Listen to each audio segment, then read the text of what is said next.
said, my name is Laura Ferrella, and I'm very much a native Calgarian. I was brought up on the streets and lived just on top of the zoo there. I left Calgary some 27 years ago because of drugs. I lost my kids because of it.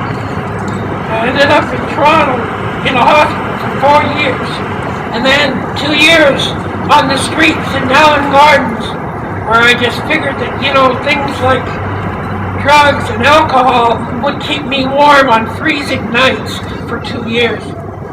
I then, lost everything because of it.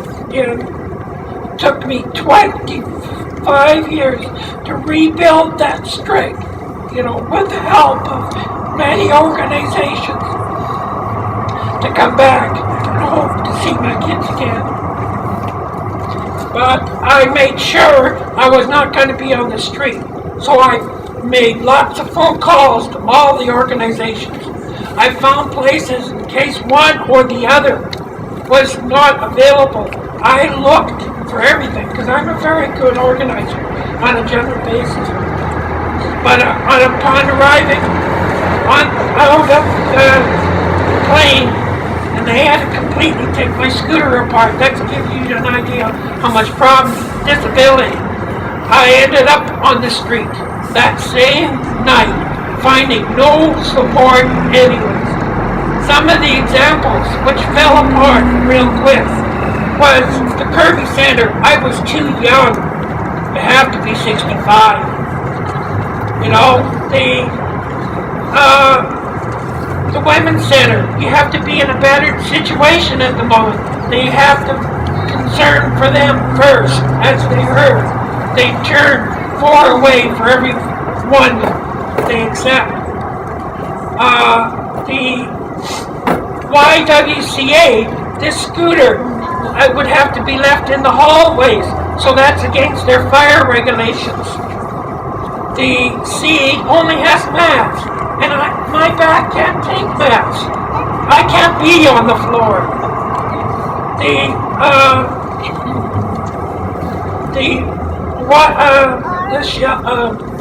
Salvation Army, Center of Hope. Well, at that time, they were trying to upgrade their women's floor to apartments, and so they were going to get rid of the women's floor.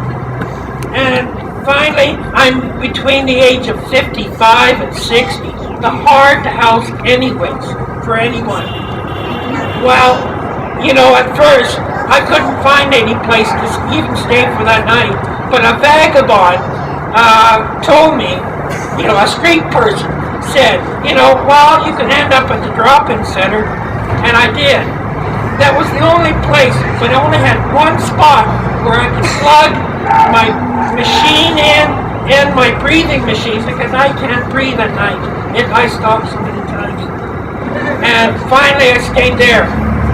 But after a week of being in that stress of trying to find a place, trying to work everything out, I ended up feeling, a heart attack.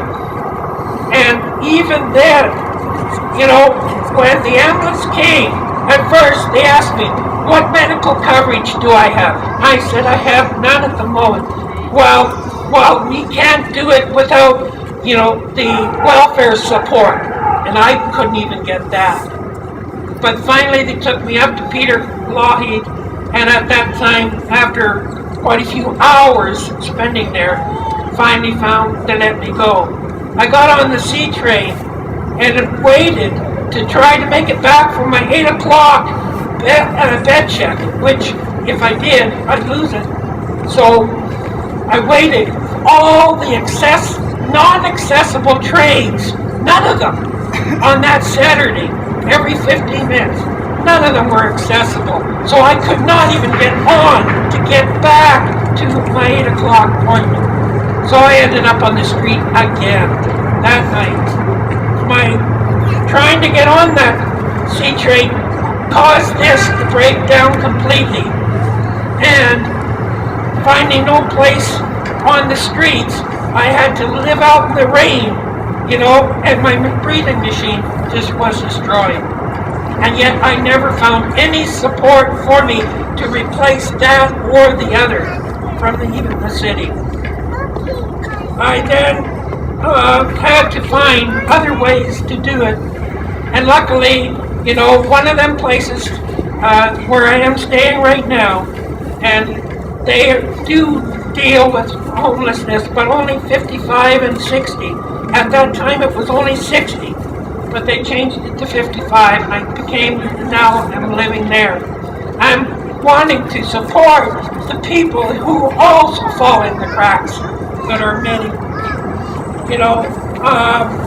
As our information pamphlet, which is being processed, 1 in 5 places in the shelter are for women. Only 1. So what about the others, who can't fit in? The other points they've mentioned is Aboriginal women, disability women, and colored women are most vulnerable to this situation and to homelessness. So we need to educate ourselves back on sisterly love through our Mother Nature powers of air, fire, water, and earth, along with the strength of the bear, the eagle, the wolf, and the mouse, to be in our daily living every day.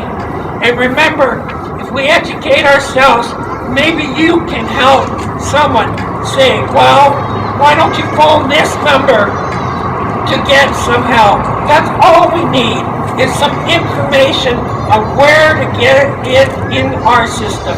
Thank you. Statistics do not cover. They're also the women who are at risk of being homeless. Now, most people don't realize what at risk means. Any woman who lives month to month, just barely making ends meet, who have decided each month between bills and food, any woman who relies on a space for support, for these women, it takes being ill for a little while, unexpected expenses, losing a spouse for whatever reason. These women generally do not have a lot of supports or resources. They don't have credit cards. They don't have savings. So when things go wrong, they tend to go very, very wrong, and they end up on the streets. These women need our help and support so they don't end up being just another statistic. To prove my point, I'd like everyone here who has ever lived at risk to please raise their hand. And anyone who has ever known someone who's lived at risk. There's an awful lot of hands up there. So it is definitely a big problem, and we definitely have to do something about it. I believe preventing homelessness, by having supports in place for these women, will go a long way in ending the homelessness problem. No one wants to be homeless. Most of us simply do not have any other options. And ultimately, it is cheaper to prevent homelessness than to help a woman out of homelessness.